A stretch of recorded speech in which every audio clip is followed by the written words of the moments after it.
This is the ABOK Ark3600 portable power station, and my first reaction was equal parts curiosity and caution.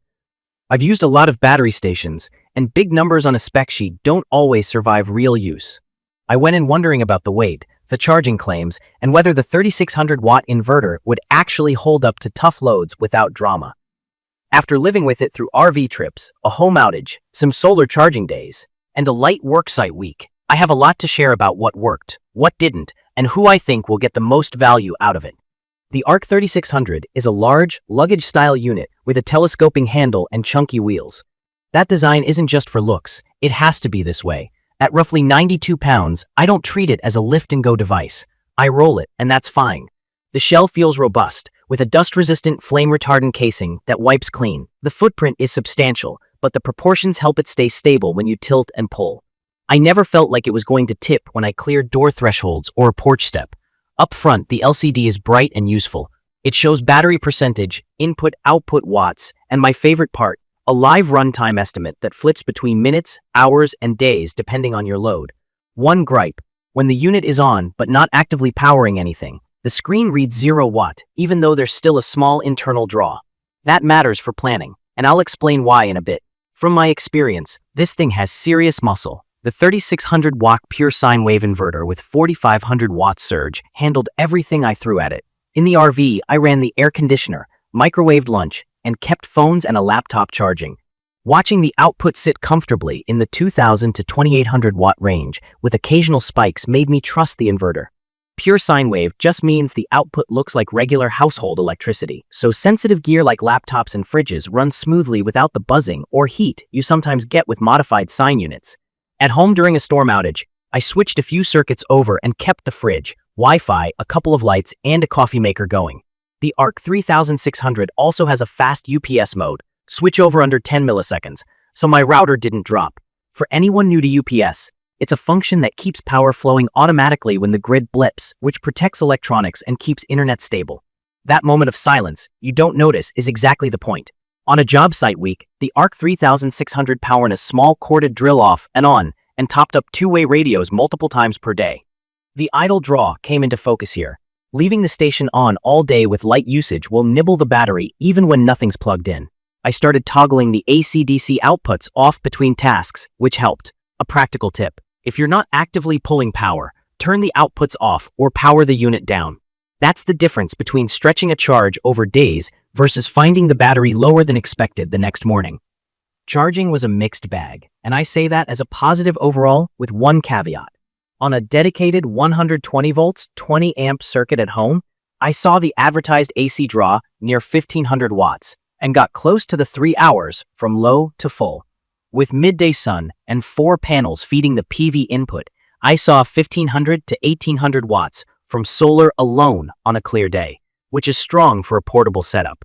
Combining AC plus PV is where it shines. I hit a very fast top-up window, roughly 1.5 hours, going from around 20% to full. At a job site on a shared older outlet, the AC charge rate sagged to around 800 to 900 watts, and a full charge took closer to 6 to 7 hours. In my opinion, the AC performance depends on the circuit and your input limit settings in the app. If you're expecting the fastest times, plug it into a known good 20 amp line and check the input limit. Solar is where this feels engineered to live. The 2000 watt PV limit is unusually high for this class, and with decent panels and sun, you can replenish faster than many wall chargers. If you're new to this, WH, watt hours, is the size of the fuel tank, and W is how fast you're filling or draining it. With 3,840 watts on board and up to 2,000 watt PV input, you can theoretically go from empty to full in around 2 hours of perfect sun. Real life is never perfect, but the headroom matters. The app is simple and handy.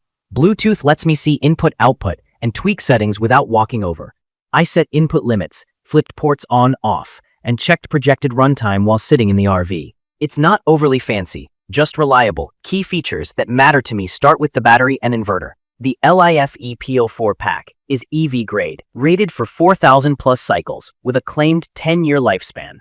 LIFEPO4 is known for safety and longevity, and it holds voltage well under load. Paired with a 3600-watt pure sine inverter, it's confidence-inspiring.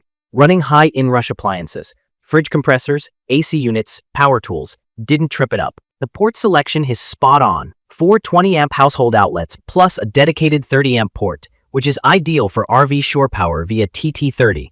I use that port specifically, and it's the cleanest way to power an RV without adapters. The 100-watt USB-C PD port actually charges my laptop at full speed, and the 20-watt USB-C ports are perfect for phones and earbuds.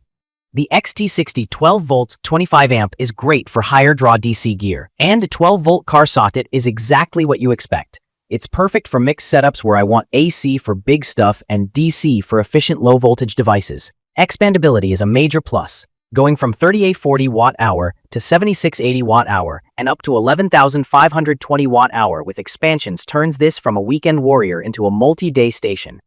The trade-off is the expansion uses proprietary connectors which locks you into the ecosystem. I get why they do it for safety and control, but I wish there were more open options. Charging flexibility is excellent. AC at 1500 watts, solar up to 2000 watts, and 120 watts from the car are practical. The combined AC plus PV charging is genuinely fast when set up right. From my experience, if you're serious about off-grid use, give solar priority and use AC as a top-up. I also like the runtime estimator on the screen. It's underrated how much peace of mind it brings to see hours remaining instead of guessing from percentages. That said, the display showing 0 watts at idle is a miss. There's clearly a baseline draw when the unit is on. My rough math puts it in the ballpark of a small LED bulb always being on. If you leave it running overnight with no loads, you'll notice a few percent gone by morning. I'd love a firmware update that shows real idle draw so I can plan more precisely. Thermals and noise were controlled. The fans spin up under heavy charge or load, but it's a smooth, steady whoosh, not a whine. Way quieter than any gas generator, and easy to live with inside an RV or garage. I kept it out of direct sun when possible, and I recommend doing the same. High-frequency inverters don't love heat. In my opinion, if you're going to run near 3,600 watts for long sessions, give it airflow and avoid hot attics or closed closets. In my opinion, the ARK 3600 hits a sweet spot for people who want real power without fumes or maintenance. It's perfect for RVers who want to run AC and kitchen appliances, homeowners who want reliable outage coverage with UPS behavior, and anyone building a solar-first setup. I'd recommend this for off-grid weekends, mobile work crews, and folks who want to learn solar without committing to a permanent installation. In conclusion, the ABOK Ark 3600 delivers on the big promises that matter.